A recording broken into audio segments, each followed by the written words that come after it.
Now I'm going to use a very simple application to understand the basics of testing. So here is the output of the application, very simple application.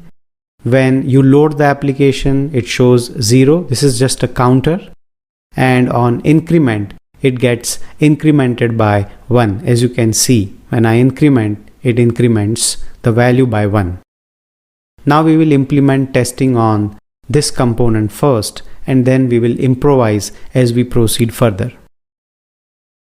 Here is the code. It's a very simple counter component which has the state counter, and on click of the button I am incrementing the counter by 1. So you can easily understand this concept. And in the app.js I have the counter here, the counter component that gets displayed. So there is nothing much in the application as such, but there will be a lot to understand when we start the testing. Now let's try to create a test for this counter component. Usually the test file will have component name.test.js naming convention, and the same we will do here. So let me create counter.test.js.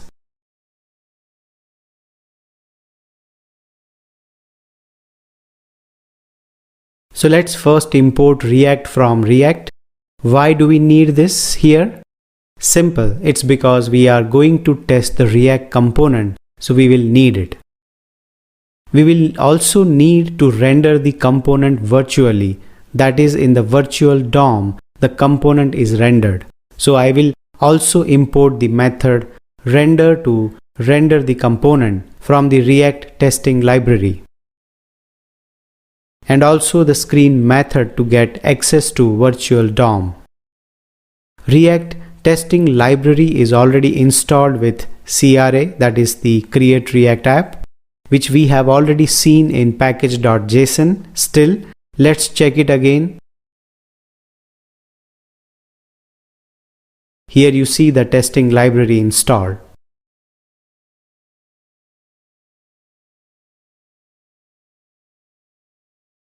Let me also import the counter component as the test will run on it. So let's begin writing the test. Now the test function is used to write a test. This function has two arguments. First is the description of the test, that is describing the test, and second is an anonymous function which contains the code of testing. So let us define or describe a test. I'll say test. Now inside this I'm going to give the description that initially I expect that the value in the counter should be 0. So I'll say initial value of counter should be 0. And here I'm going to define the blank function.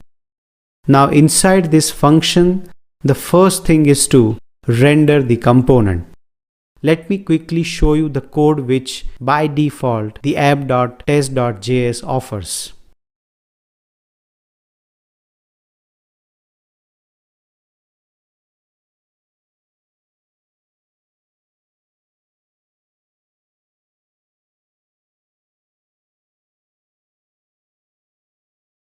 So here I will say render, and this method takes the JSX, that is the component. So I will say counter.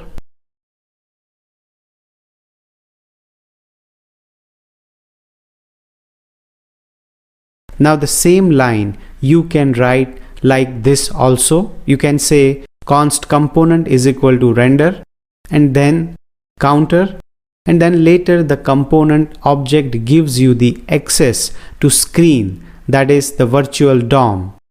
But we will just go ahead with this syntax only, and we will use the screen object to do so. So now let's say screen dot, and you can see all the find, get and query selector methods to get the access of elements of the rendered component. If you are using get methods, they will throw an error in case the element is not found, whereas the query selector won't do it, and find methods return promise, which we will see as we proceed further. I will say const counter element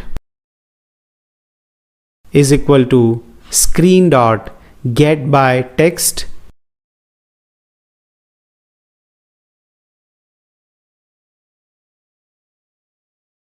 zero. That means wherever there is a value with zero, the label, that reference I want in this counter element.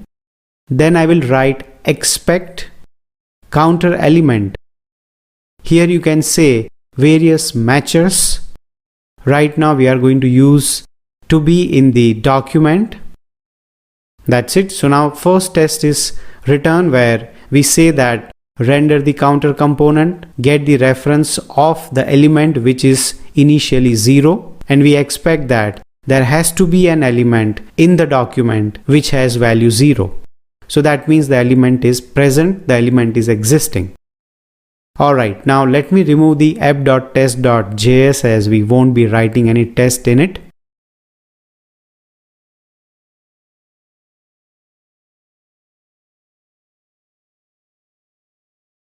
And let's just save and run the test. I'll say npm test.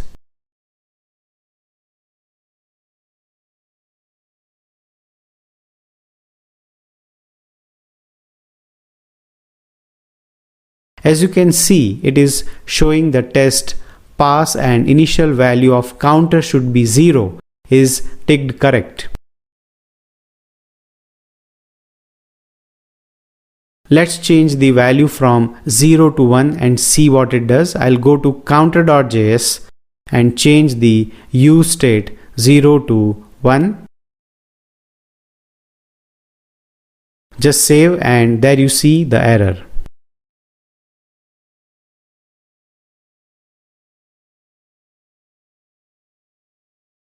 So this is the basic idea about testing. In TDD environment, the counter.js should be developed after the test is returned. So you'll have counter.test.js first and then you start developing counter.js. But here, because I have to show you few concepts, I'm not going to follow that.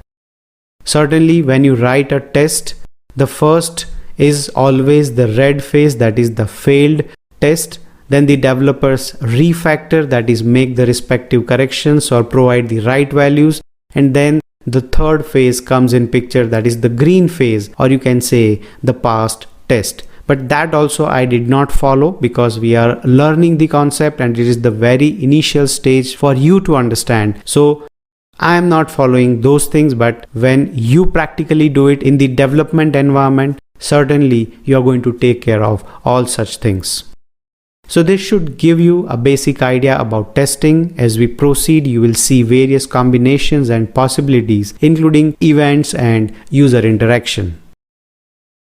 Now let's talk about few relative questions. The first question is, explain the basic syntax of writing the test. So when you write the test, you just say test function.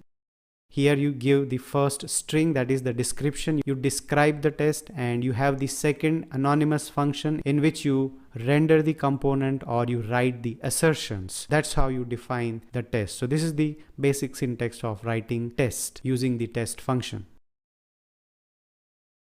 The second question is, what do you mean by an assertion inside a test?